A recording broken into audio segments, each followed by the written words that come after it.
Good afternoon. My name is Paul Wax. I'm the Executive Director of the American College of Medical Toxicology, and I'd like to welcome you to our webinar series on the medical and public health considerations of COVID-19. Today, we have a very timely webinar on COVID-19 vaccine update, pregnant women, children, and variants. Next slide.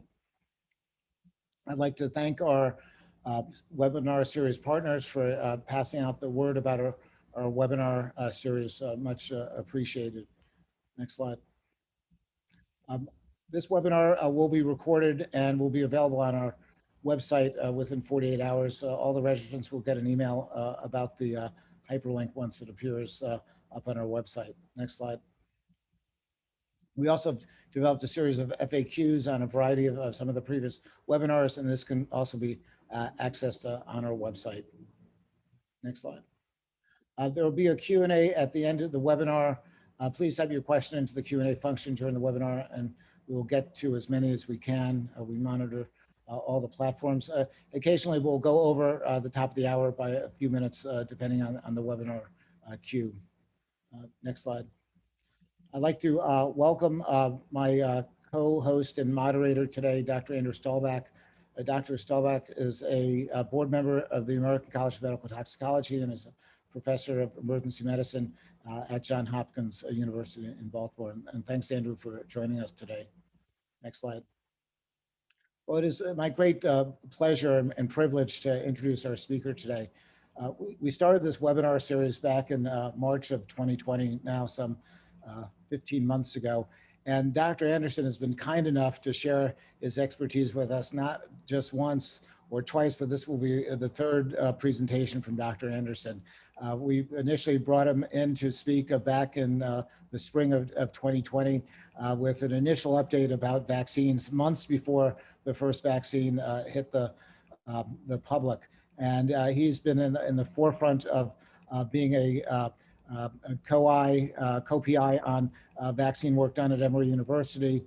And as a pediatrician, has been particularly interested in the rollout of the vaccine to the younger age groups as well.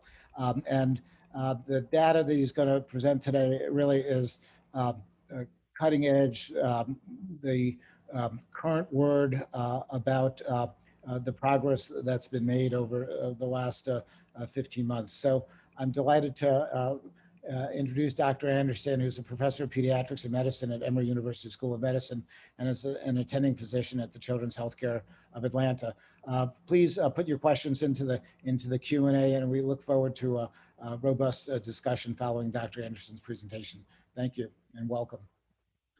Thank you so much, Paul, for the opportunity to talk with you again this afternoon, and grateful for the opportunity to speak with the group again. So let's see. All right, so here are my listed disclosures. I think most importantly, I'm the PI on the Pfizer pediatric trial here at Emory. I'm also the PI of the Moderna Kid Cove study here at Emory. And then I've been involved with both Moderna and Janssen vaccines from phase 1 through phase 3 for Moderna and phase 3 for Janssen. So here's the overview. We'll cover a few more things beyond just the strict initial ideas I had about what to talk about. Will be in part updating you on vaccine development, the variant and durability of the immune response post-vaccine, provide you a safety update, talk about pregnant women and children.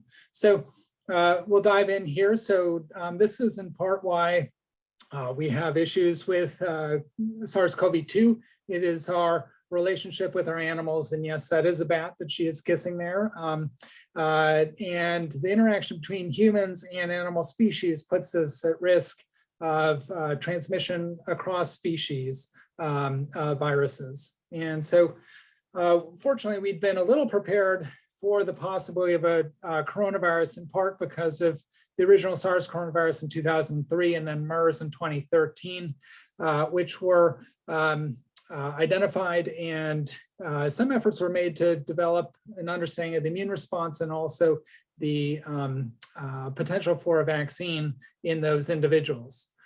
Here is January of 2020, of course, the red dots of where COVID-19 was emerging and had spread already by the end of end of January.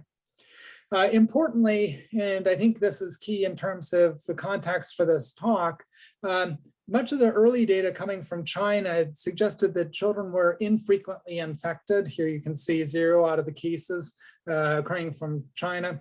And I think we should have been better prepared seeing these data where you see initially the strong association with the Hunan seafood wholesale market, but then within a period of a couple of weeks, all those cases were primarily occurring outside of known exposure.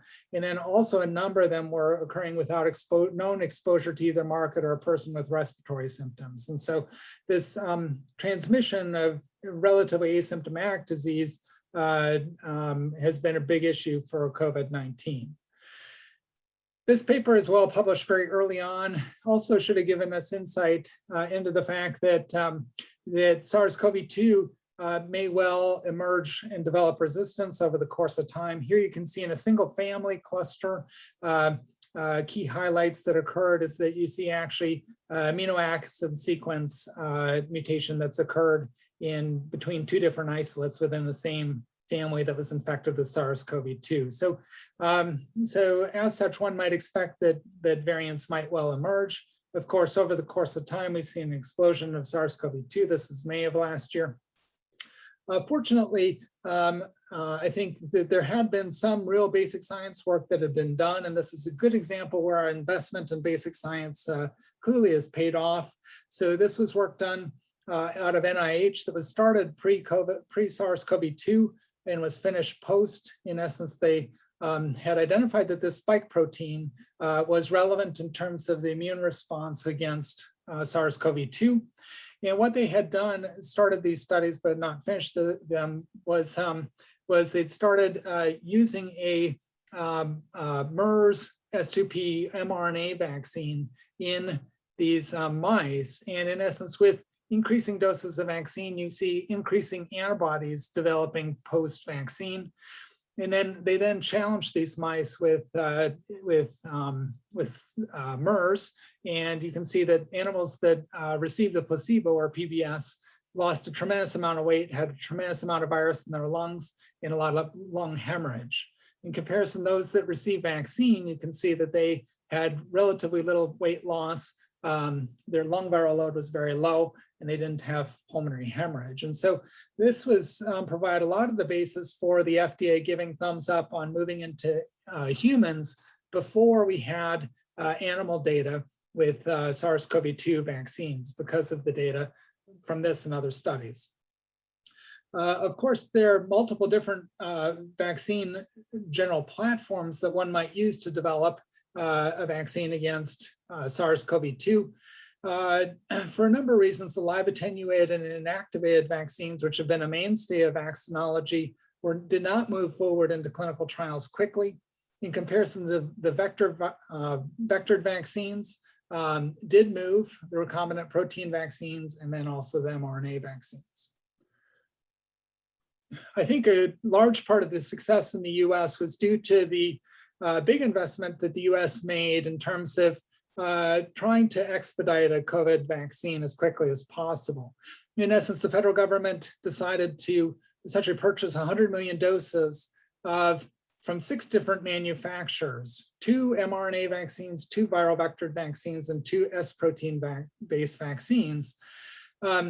It purchased these at risk before these vaccine manufacturers had started their phase 3 clinical trials.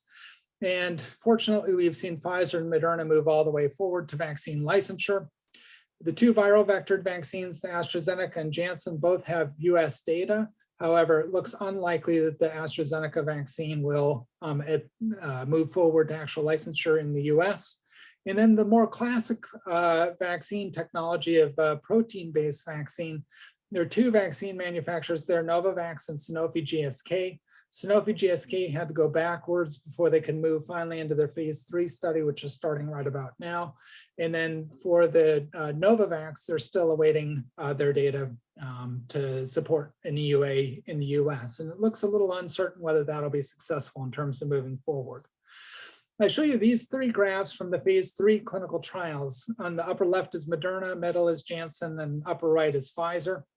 Key point here is that right at day 14, you see a divergence happening between those that receive vaccine on the bottom line and those that have received placebo in terms of their case numbers of COVID-19. And you can see right at that day 14 mark across all 3 vaccines, you see a marked difference in terms of the number of cases of COVID-19 occurring. And so I think that's a key point, is that the first 2 weeks really do not provide any protection after any dose of the vaccine, but then by 2 weeks, we see some impact of the vaccine that further is implemented by the second dose for Pfizer and Moderna. This is the current state of affairs. We've got Pfizer, Moderna, and Janssen. Pfizer and Moderna are working pretty actively towards a BLA. Currently, we're unclear about the timeline of when that might occur, and then Janssen is a little further behind. AstraZeneca and Novavax sit right at the end of their phase 3 clinical trials. So there are a number of residual questions that exist from the phase 3 trials, including longer-term safety data in those individuals who've received vaccine. Can the vaccines blunt viral replication and transmission in vaccine failures? We're still awaiting great data about that, but does suggest that the viral load is lower in those that have received vaccine that have breakthrough disease. And then I would expect that we would see additional data about hospitalization and potentially prevention of death from the phase 3 clinical trials. And one of the holy grails of clinical research right now is the correlative protection against COVID-19, which we do hope will come from these vaccine clinical trials. And that'll give us some ability to then standardize across assays and sera, allowing for better comparability and potential to license other vaccines without actual efficacy data.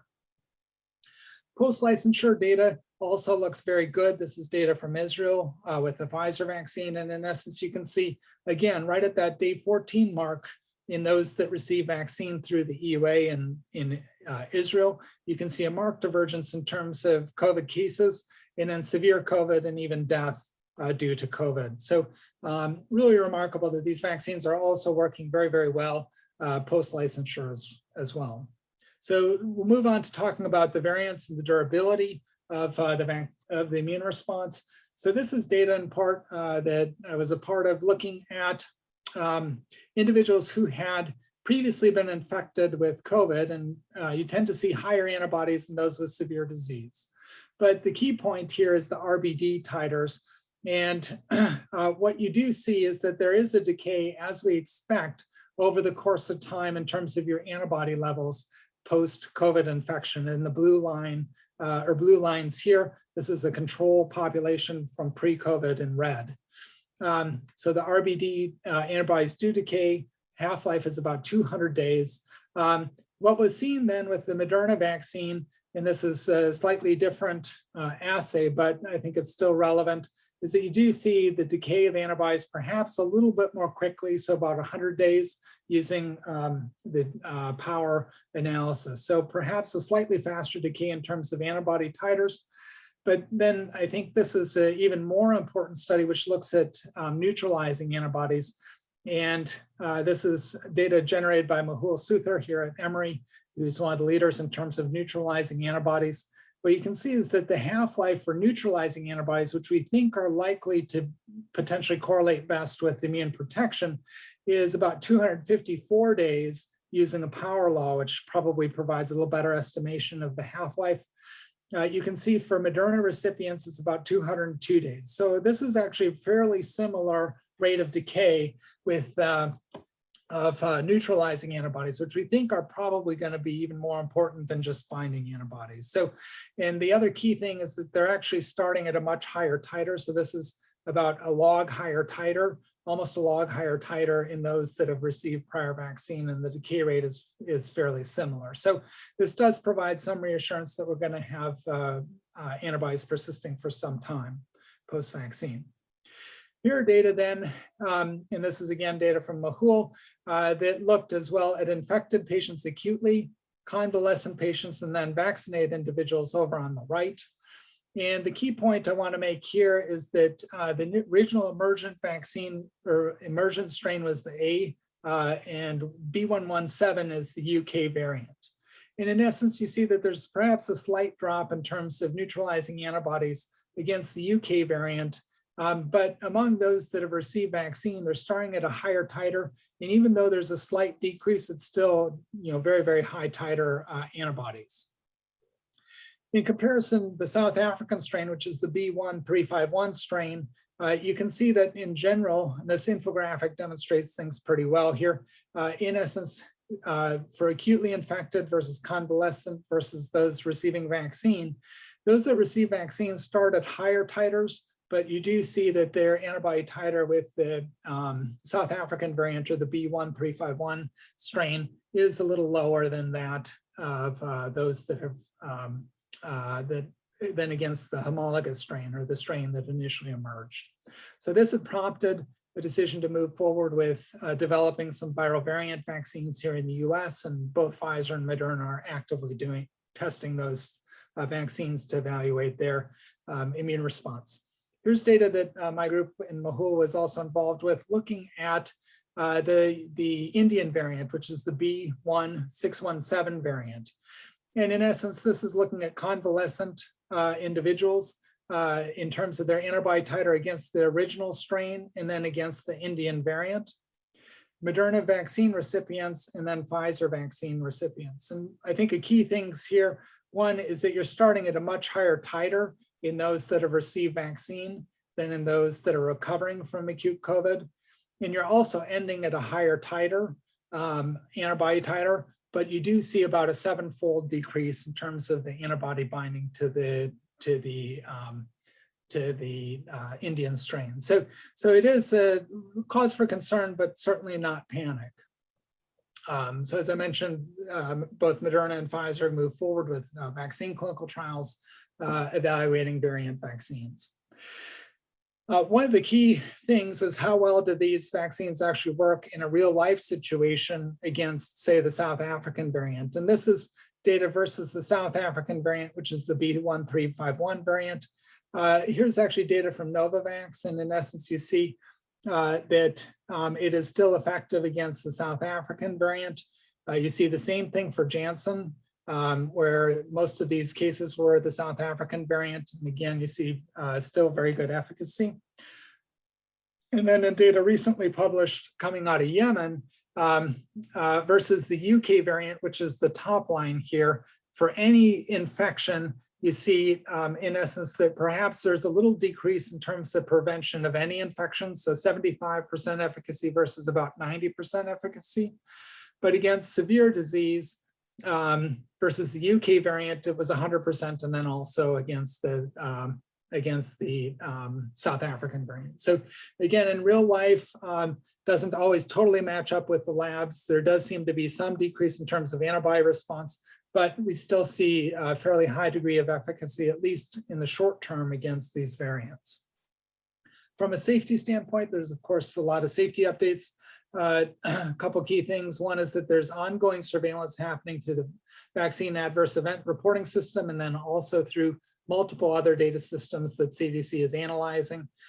The VAERS system is helpful in terms of detecting rare safety signals and rare events, but is not actually designed to assess causality. But what it is useful is detecting rare serious events. And so this was data about the risk of anaphylaxis with Pfizer and also with Moderna. I think probably these are not really statistically significant differences.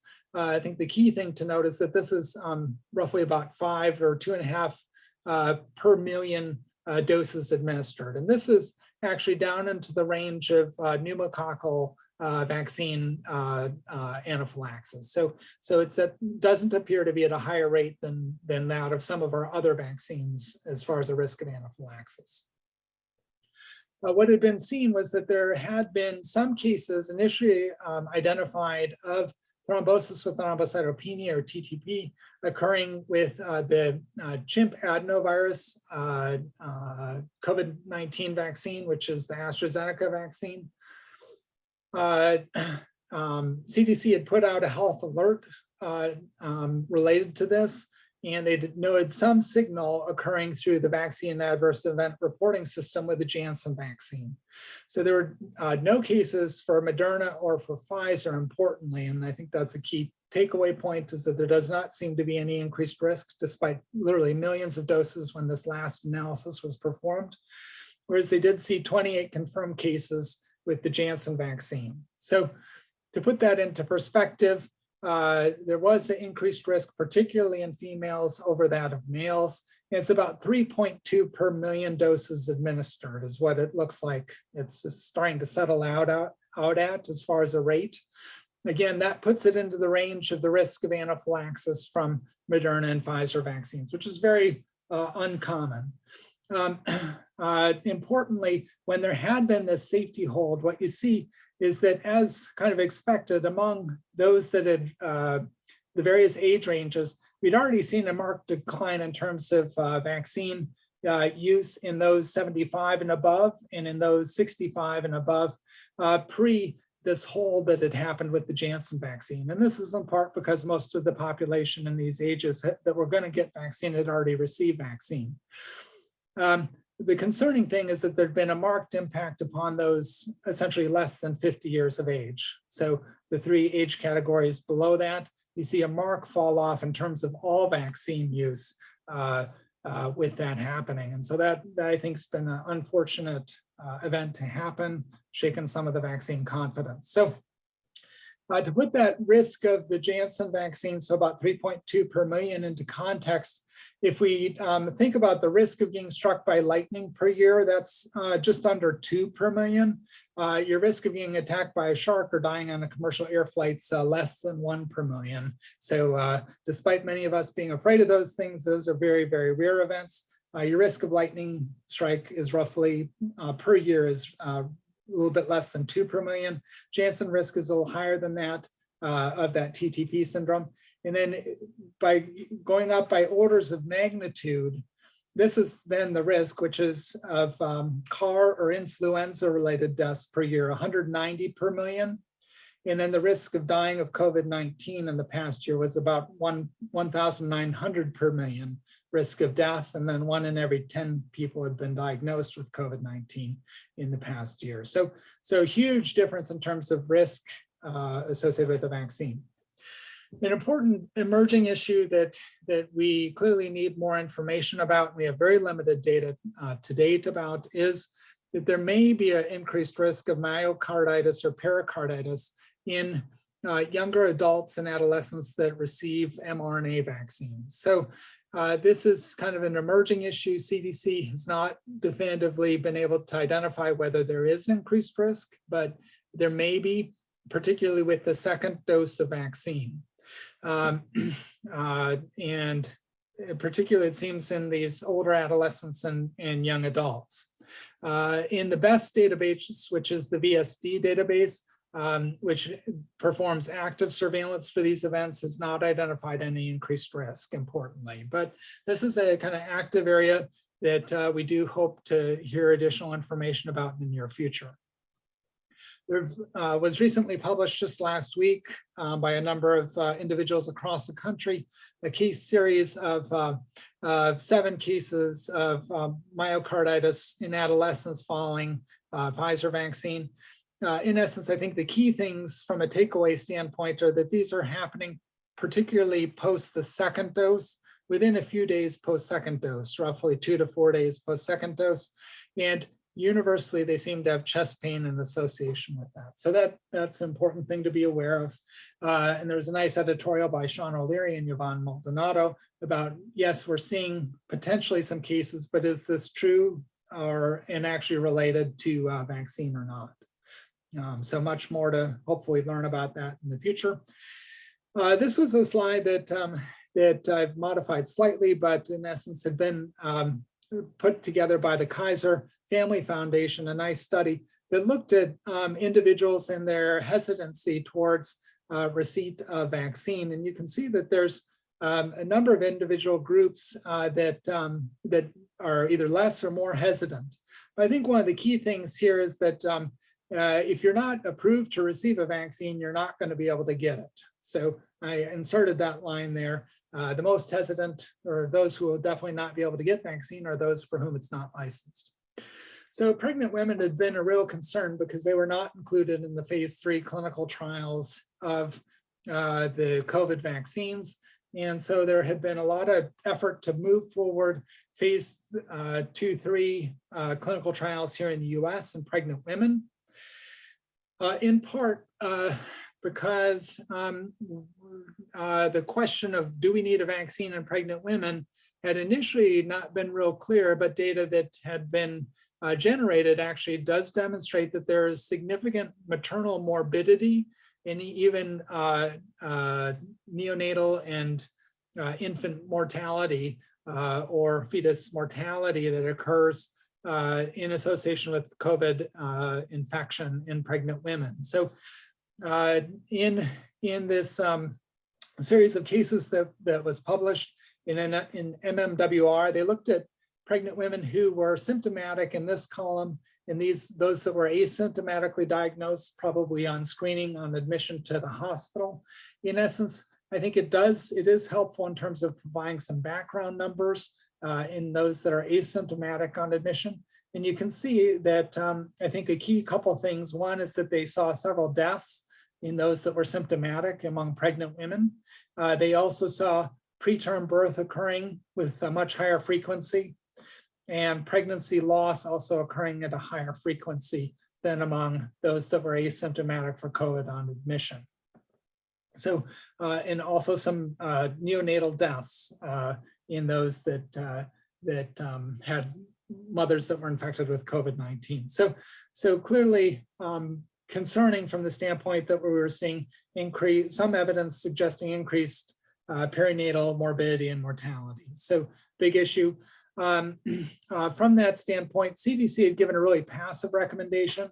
The Society for Maternal Fetal Medicine was a little stronger, and then actually ACOG, which is the American College of Obstetricians and Gynecologists, came out actually recommending that COVID-19 vaccine should not be withheld from pregnant individuals who meet the criteria for vaccination based on ACIP recommended priority groups.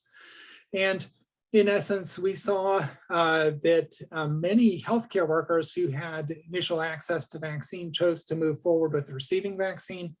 And fortunately, CDC had put together a study using the VSafe database to assess safety and tolerability of the vaccine in pregnant women.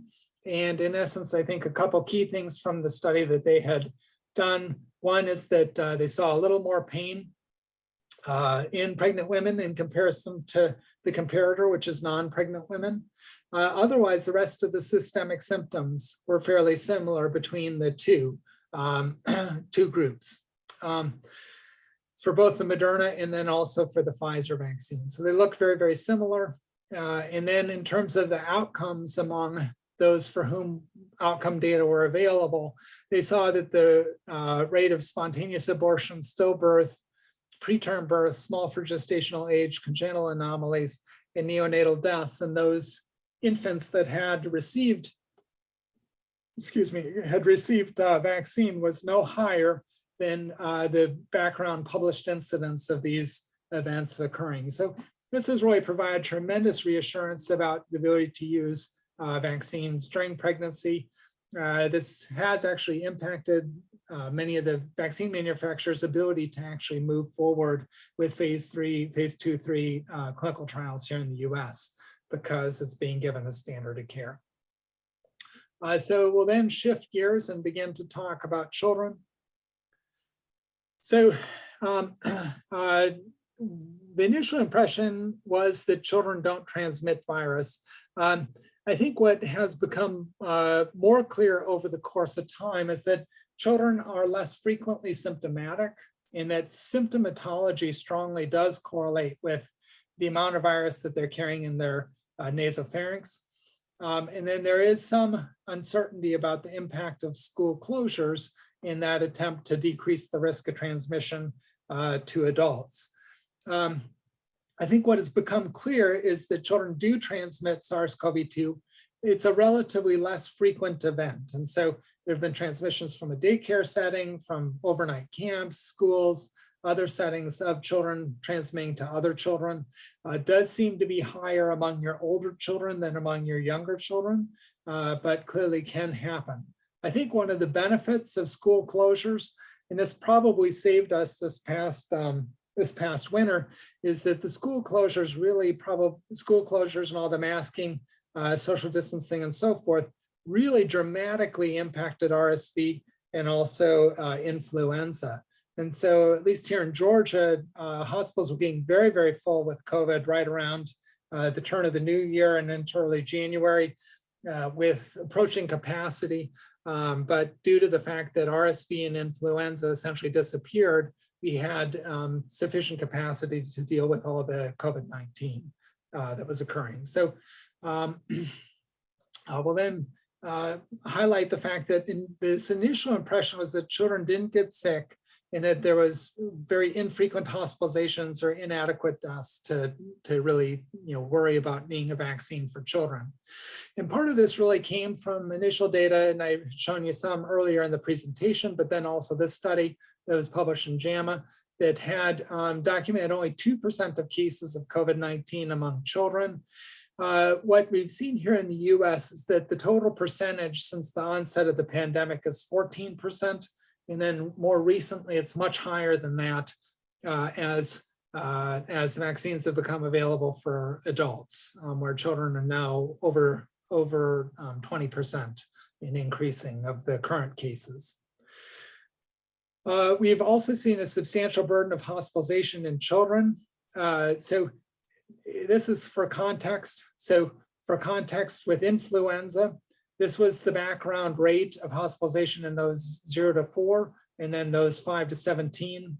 And in essence, what you can see is that for COVID-19, since the onset of the pandemic, we're now into the range for both those 5 to 17 and also those 0 to 4 of what we see for annual influenza in any given season. Importantly, those rates are actually much higher than the rates for varicella in the pre-vaccine era. So from a burden standpoint, there's clear justification, I think, in comparison to other viruses for which we have a vaccine. Recently, we're able to publish data about those disease burden in those age 12 to 17. And I think it does highlight an important fact. If you look at this bottom line, this is the numbers in those essentially 5 to 11 years of age. They do seem to have a lower incidence of disease. In comparison, those 5 to 17 are much more similar to those 0 to 4, where we see a much higher and similar burden of disease in both of those populations. As well, related to that, this is then plotting the incidence of SARS-CoV-2 among children during the typical flu season.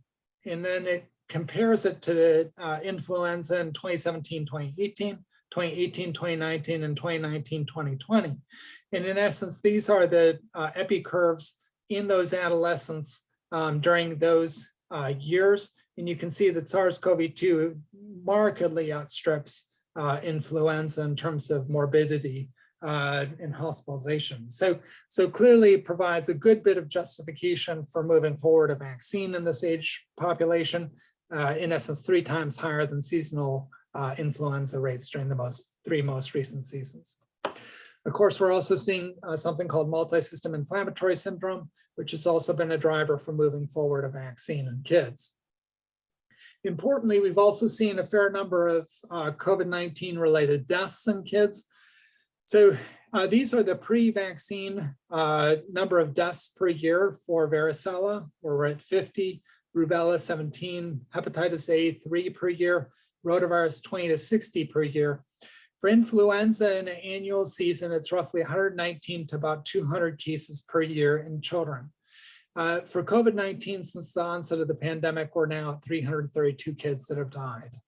So clearly there is actual mortality associated with the virus. Yes, it's much less than that we see with COVID-19 in older adults, but it is absolutely still a relevant pathogen for our kids. As well, there's been substantial non-medical direct impact upon children by COVID-19, marked impact upon this younger generation with online learning, impact upon extracurricular activities, economic impact upon them, emotional and psychological development of our children as well too is at stake.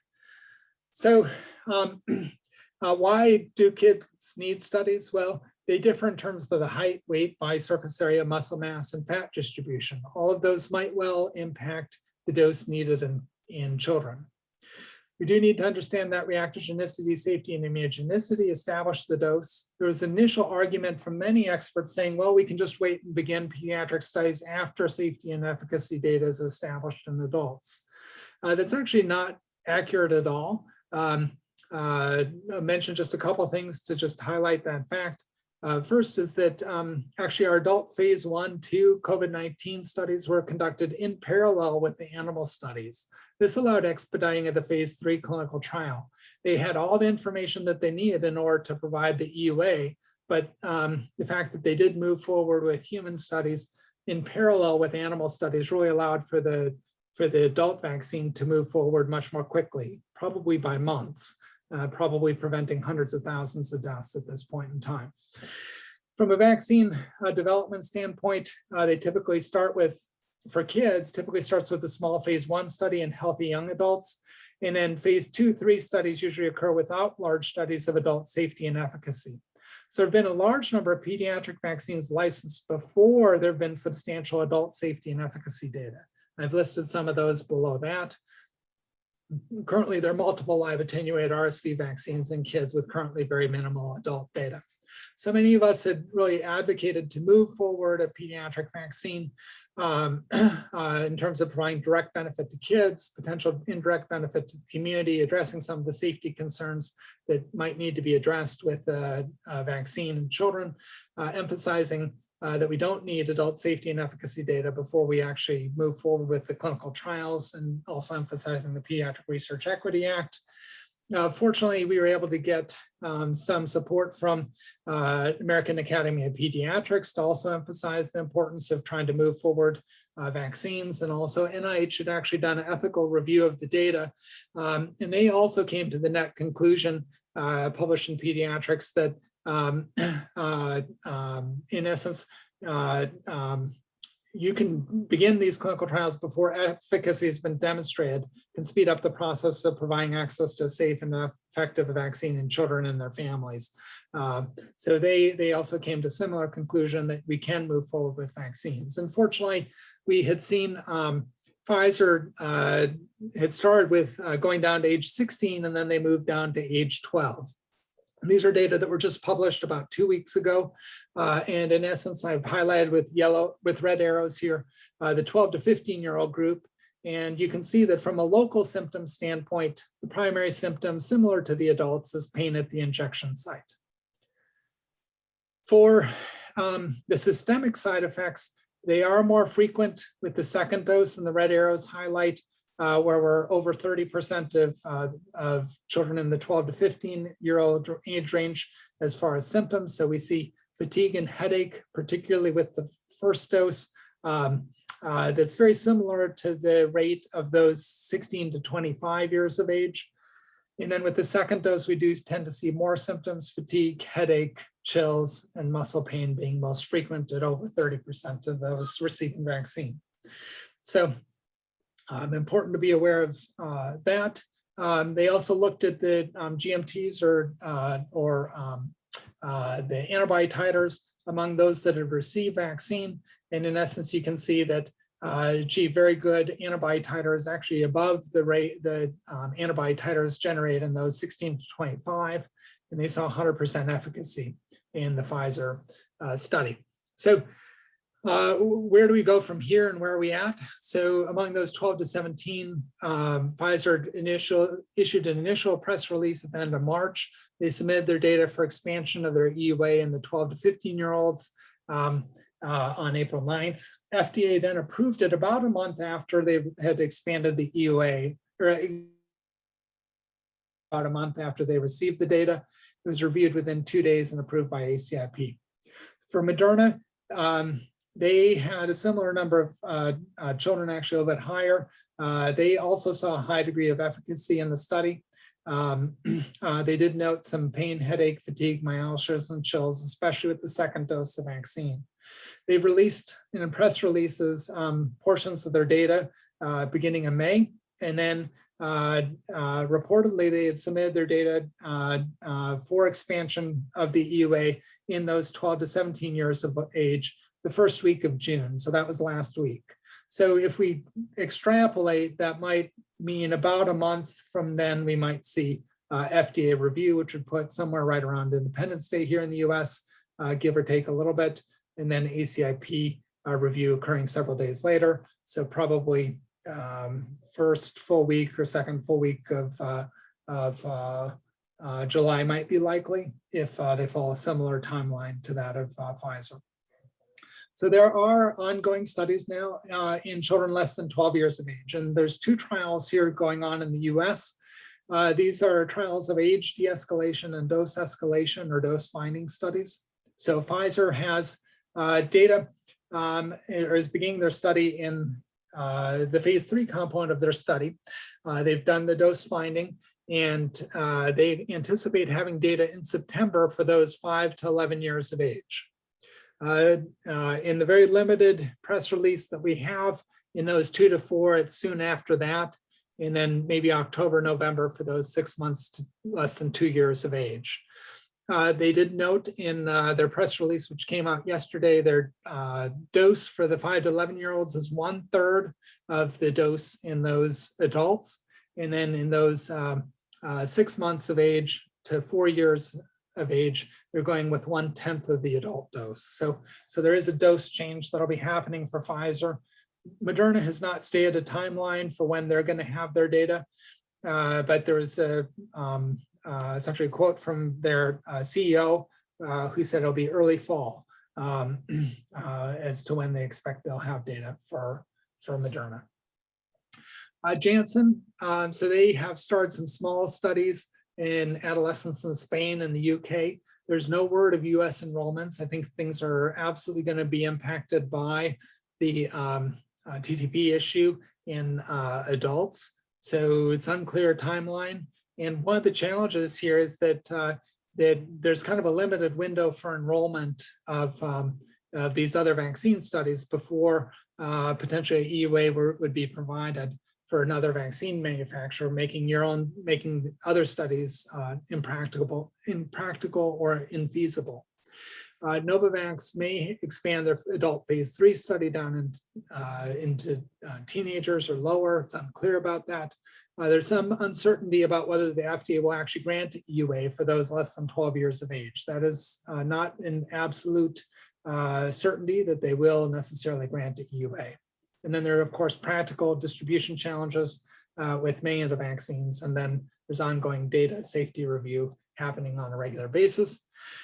So one of the key questions is, should a vaccine be considered mandatory for children? There's a nice editorial from Douglas Opel, Doug Diekema, and Laney Ross that essentially went through the ethics of what would be required in order for a vaccine to be mandated in children. From that standpoint, I think the key things here is that they kind of outlined 9 different things that they think that you need kind of answers to in order to decide about moving forward with making a vaccine mandatory. So you need experience with a vaccine containing the antigens, demonstrating it's safe and has acceptable level of adverse events. It needs to be effective. It needs to be cost effective in comparison to other vaccines used to prevent disease. The vaccine containing the antigen should bear some relationship to increasing safety in the school environment. Vaccine containing the antigen preventing disease with significant morbidity and mortality in at least some subset of the population. And then one would ideally want to potentially prevent transmission. It needs to be acceptable in the medical community and the public. And administrative burden needs to be reasonable, and burden for adherence to vaccine strategies needs to be reasonable as well. So that's kind of the framework that they proposed, and I think that's useful. I don't see a vaccine being mandatory in children in the near future. We first need to just get the vaccines forward all the way through to a EUA, and then ultimately a BLA, and then I think discussions will be ongoing about whether or not they should be considered as a mandatory thing. So the search for a vaccine does continue on for COVID-19. We've made tremendous progress. We're in great shape in comparison to where we were a year ago at this time. And yet we've still got a ways to go to have vaccine available for all populations of people, including our children. So happy to take questions at this point. Yeah, thank you so much, Dr. Anderson. That was a fantastic presentation, and I can see here there are a lot of questions. So clearly, you sparked a lot of interest. As I try to triage these questions, I wanted to start with one of my own. The myocarditis issue seems to have been generating a lot of interest or concern in the past week or so. And I've seen the case report of the seven young boys, 7 young men. Is there any idea if the myocarditis incidents in the U.S. are we getting? Is it appear to be similar or in the same ballpark as Israel, where I think it was 200-300 patients out of 5 million? Does that seem to be what we're looking at roughly? And how are we tracking the incidents, and how are we going to know if we're seeing more than that? Yeah, so great question. So from that standpoint, I think we don't have enough data, or at least it hasn't been announced as to what we're seeing as far as an incidence. The vaccine adverse event reporting system is a fairly useful system for identifying these rare events, particularly when coupled with any mention of this in the public, where the public is aware of it. The vaccine event reporting system is actually very good at capturing nearly all of these events that occur, because in general, if it's in close association with the receipt of the vaccine, people do tend to report, although not 100%. And so the VAERS system is actively monitoring that. I expect that there will be some updates about that over the upcoming probably weeks, and particularly as we move towards the next ACIP meeting. In addition, though, I think really to get the best answer about increased incidence will be the vaccine safety data link, where they can look at essentially control on a much better basis for active cases among those that receive vaccine versus those that don't, and control for some of the other things that might predispose one for myocarditis or pericarditis, and get a much better answer. In that data, they haven't seen any increased incidence, but that data kind of accumulates more slowly. Thanks. We had some questions about messaging for patients who are concerned about fertility and the vaccine. And I know this seems to be a story that just won't go away. What do you recommend we say patients regarding fertility and vaccines? Yeah, there's really been not any evidence to suggest that any of the vaccines are associated with any fertility issues. And that is one of these social media challenges that I think we're increasingly facing in medicine, where something gets generated in social media and then you see others pile on without any evidence to demonstrate as much. Hopefully there will be data about that coming out in the future. Timeline for that is a little uncertain, but I think the key thing right now is just there's no evidence to really support that from a data standpoint. Yeah. And staying in the maternal fetal health realm, some people were asking about breastfeeding. I think I know the answer about safety is yes, absolutely, it's safe. Somebody was asking about antibodies passing from vaccinated individuals to babies. Yeah, it's a great question. So we and others actually have ongoing studies trying to look at that issue among women that have recently delivered, to try and look at what are those antibody titers and what do those antibody titers, what are the components of those antibody titers, because one antibody is clearly not the same as another. And so we do hope that there will be some additional data coming out about that issue in the not too distant future. I think the key there is that key thing there is that by vaccinating mom, you're taking a key member who may be very important in terms of exposing the infant to risk, that being the mother, and essentially decreasing her risk of COVID-19 substantially, which is going to be critical in terms of protecting the infant. Thanks. A question about anaphylaxis. Clearly, as you demonstrated, it's extremely rare.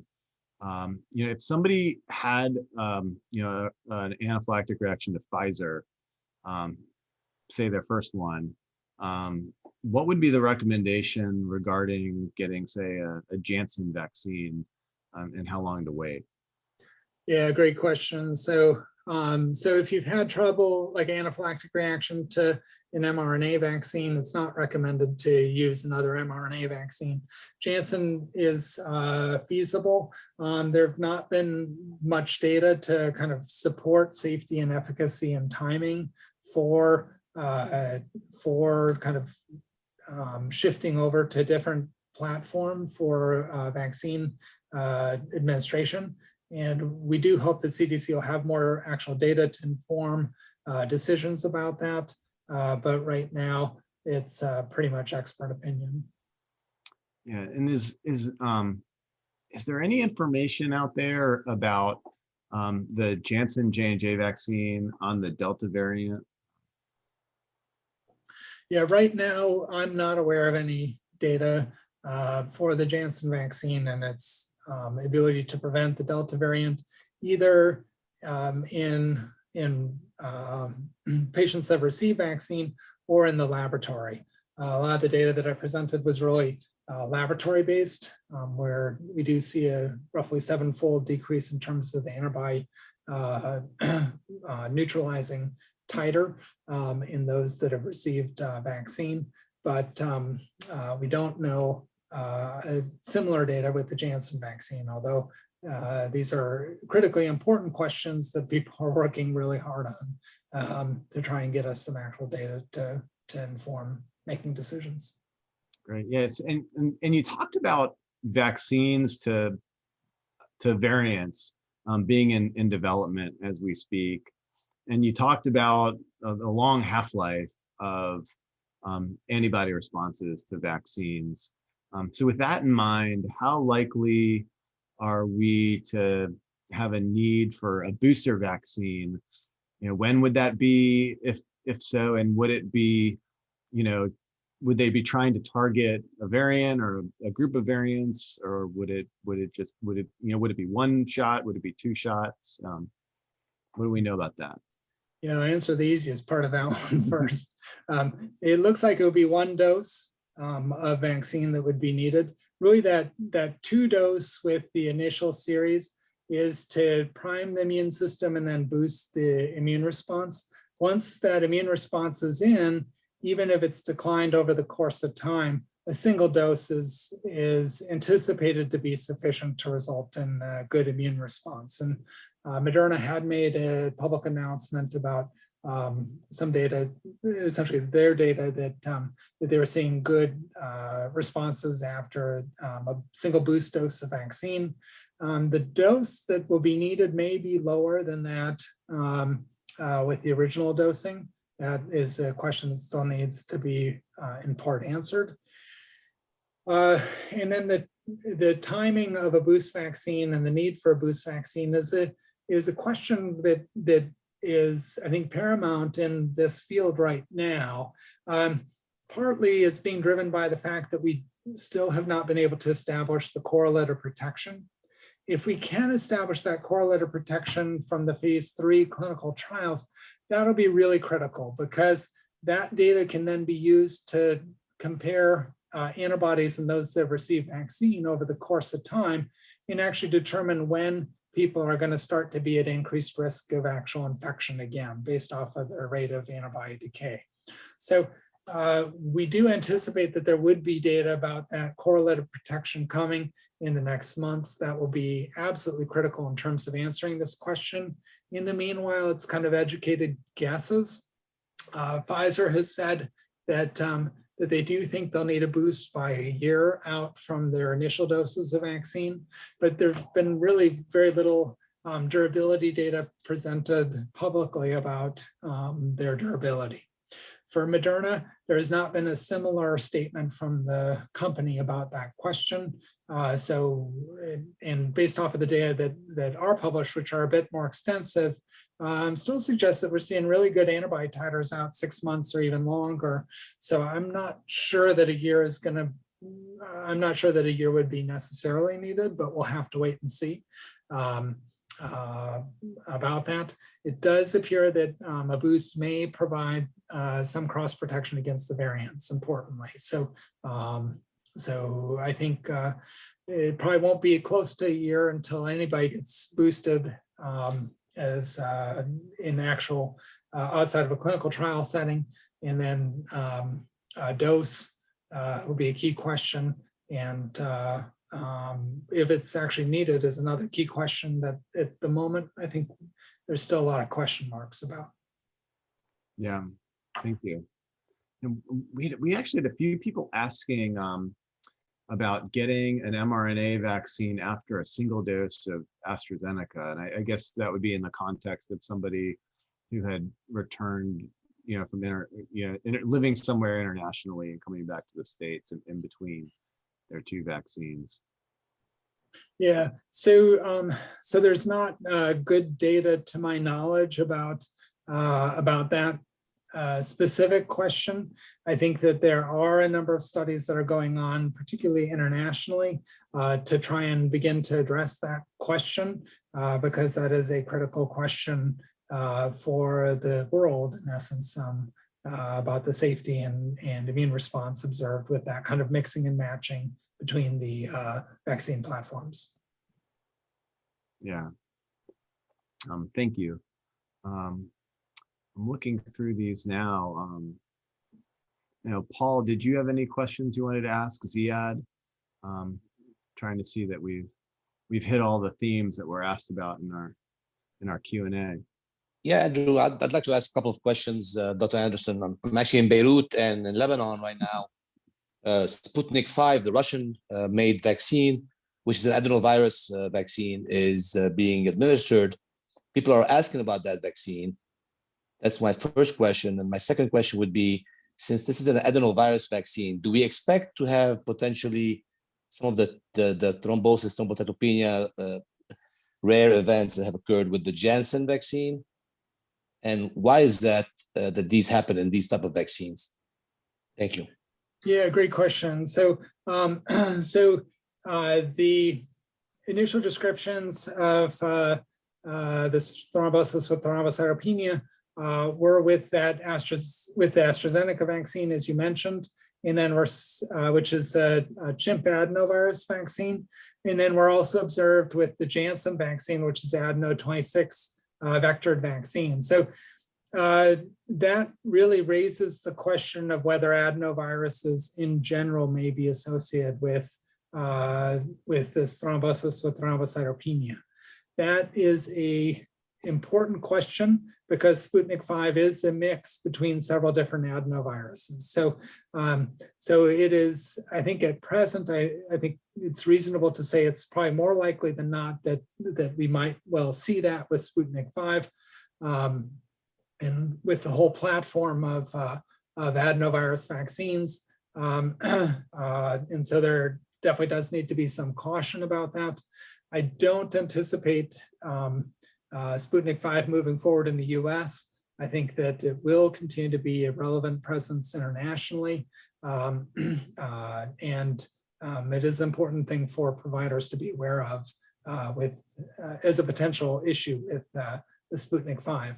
One of the challenges I think with Sputnik 5 and with some of the other international vaccines is that they haven't gone through some of the same clear steps with the same reporting mechanisms that that are needed in order to really understand the data.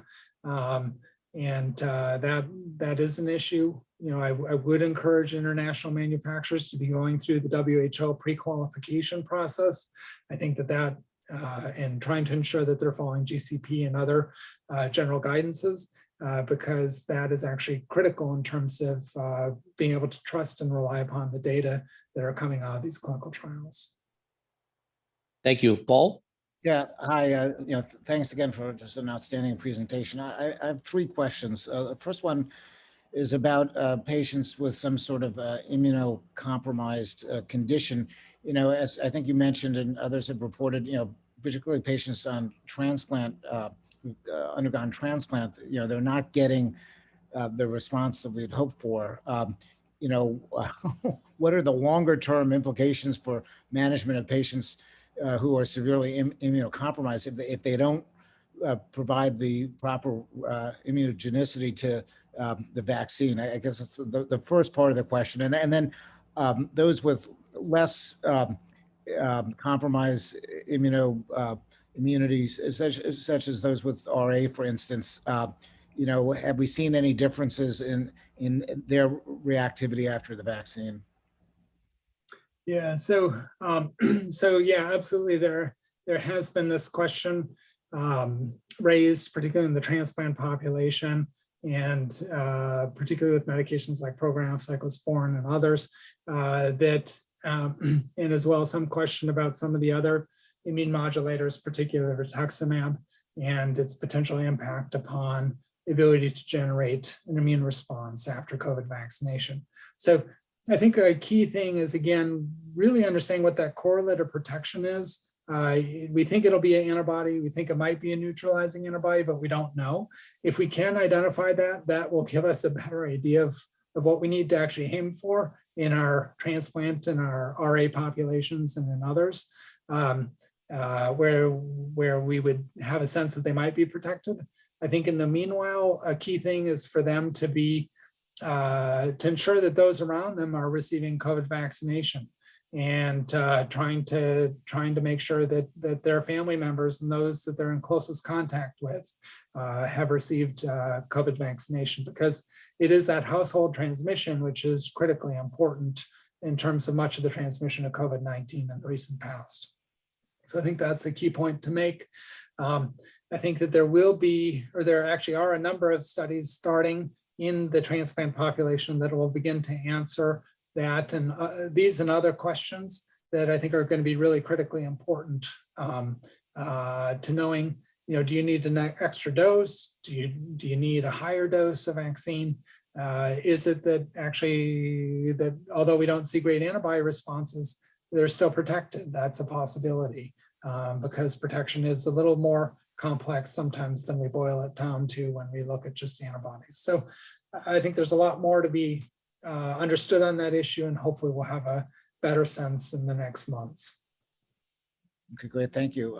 My second question is regarding vaccine hesitancy, which is worrisome certainly, and whether it's predominantly based on people's fears about adverse events to the vaccine or other factors as well. And how do you counsel patients or families who have such a belief, even those who might have received, might have come down with COVID and have refused the vaccination? Do you have any, counseling recommendations to providers about how to, work through the hesitancy of their patients? Yeah, so I think really understanding what's driving that hesitancy is critical, because sometimes we do a really good job of answering the wrong question, or answering the wrong reason for why people are hesitant. And that hesitancy can look like a wide variety of different things. It can be misinformation. It can be fears of fertility, fears of crazy things like because it's an mRNA vaccine that could incorporate into the DNA, things like that have no scientific basis. So first understanding what the issue is the first key step towards then beginning to address the hesitancy issue. Then I do think, and this is going to be increasingly important, this is going to be critical for those on the ground, those that are in the rooms with the patients, to be and with their ongoing patients with ongoing relationships to be advocating for vaccine is going to be critical in terms of overcoming that hesitancy. There's a ton of data in pediatrics that if the pediatrician is the one who's having the conversation and advocating for vaccine, the parents are then willing to move from being hesitant into actually receiving vaccine. So it's key things, I think, like that will be important going forward. Great, thank you. And my last question, you mentioned, the dramatic drop off in RSV and seasonal influenza and probably the common cold as well. Dramatic, these are, observations that we haven't had any, precedent for in the past, to see the response to masking and the dramatic drop off in these other infectious processes. As a pediatrician and a researcher, what are some lessons learned for the future? Is there going to be a role for ongoing masking? Are there things that we will need to adapt to so we can prevent other infections, beyond SARS-CoV-2, based on what we've experienced over the last year? Yeah, so that's a great question. I think that probably the declines seen in pediatrics were multifactorial. So it was in terms of RSV and in terms of influenza, it's partly the changes in schools, it's the changes in social distancing, mask wearing, and remote learning, hand washing, that have all had substantial impact upon COVID-19. Not only on COVID-19, but also on influenza and RSV. There is not a lot of political will to continue to wear masks. And I think as a population here in the US, it is very hard for most people to continue to want to wear a mask. And I think we've seen that with the loosening of restrictions. And then you see everybody stop discontinuing mask wearing, even those that are unvaccinated. And we're a population that's a little slow to learn and to really follow public health guidance. So I don't think on a big scale that it will be that we'll see masks worn on a large scale, but I think particularly those that are immunocompromised, those that that are in healthcare settings, I think we're going to see masks being worn on a much greater scale and with much more frequency. And we will be seeing people going to the grocery store and still wearing masks in the future. And I think that will be a real change that happens and probably will impact burden of disease, flu and RSV. But I think on a population basis, it's going to be hard to continue the masks long term. Yeah, so certainly after SARS in China, there were folks from that part of the world that continued to wear masks. And I recently came into New York just this past week, and still lots of mask wearing on the street. It's really striking. Andrew or Ziad, any last questions you'd like to get to? Not for me, thank you. Same here. Thanks again. Well, I'd like to again thank Dr. Anderson for a superb presentation, a great Q&A. Thanks, Andrew, for moderating the Q&A today, and Ziad, much appreciated.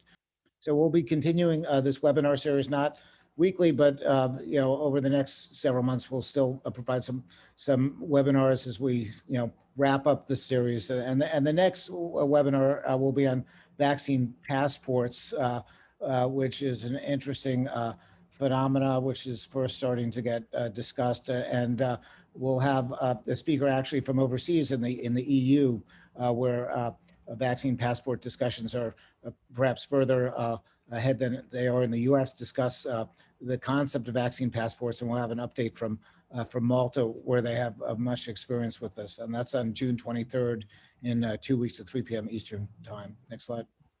And our prospectus, which summarizes all these webinars over the last 15 months or so, can be found on our website. Thanks again for the presentation, Dr. Anderson. It was really wonderful. And thanks for everyone attending. Have a good day.